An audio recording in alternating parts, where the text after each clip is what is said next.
Nathalie Obalia m'a proposé de faire une exposition de photographie d'Agnès Varda à sa galerie de Bruxelles. Les archives sont riches. Après son décès, on a découvert qu'on avait plus de 25 000 négatifs, des centaines de planches contact, et puis aussi des rouleaux de photos qui étaient dans des boîtes, des choses qu'on ne connaissait pas. J'ai eu envie de chercher dans nos archives quels sont les artistes qu'Agnès avait rencontrés au début des années 50 à Paris.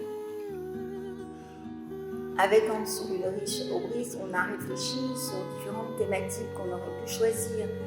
La Chine, Cuba, son travail avec le Théâtre National Populaire de Jean Vilar, ses voyages au Portugal, en Espagne, des portraits d'artistes, des acteurs, des amis.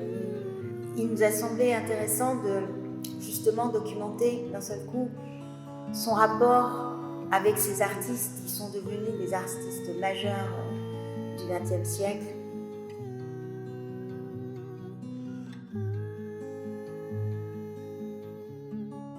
Faire une exposition, c'est d'un seul coup choisir une thématique. Je lui ai demandé de m'aider à trouver une thématique pour faire cette exposition. Et tous les deux, on s'est dit que chercher dans les archives, les artistes qu'elle avait rencontrés au début des années 50 nous semblait quelque chose d'intéressant. J'avais trouvé des inédits, j'avais découvert des photographies couleur de Germaine Richer que personne n'avait jamais vues.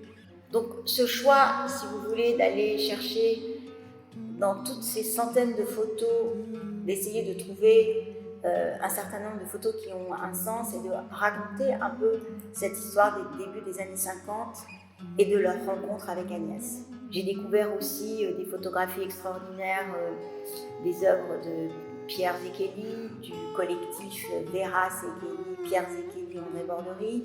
Et puis, on va toujours de merveille en merveille en cherchant des photos des œuvres de Valentine Schlegel. On a tout de suite compris avec Hans-Ulrich Obrist que faire une exposition sur Calder, Germaine Richer, Vera Pierre Zekeli, André Borderie et Valentine Schlegel avait un sens et on pouvait raconter justement ce début des années 50 à Paris, les ateliers d'artistes, sa rencontre avec eux et surtout la façon extrêmement intéressante comment elle a fait ses portraits d'artistes très mis en scène, très structurés, où on sent que vraiment elle a organisé l'espace, choisi les objets et fait poser ses artistes.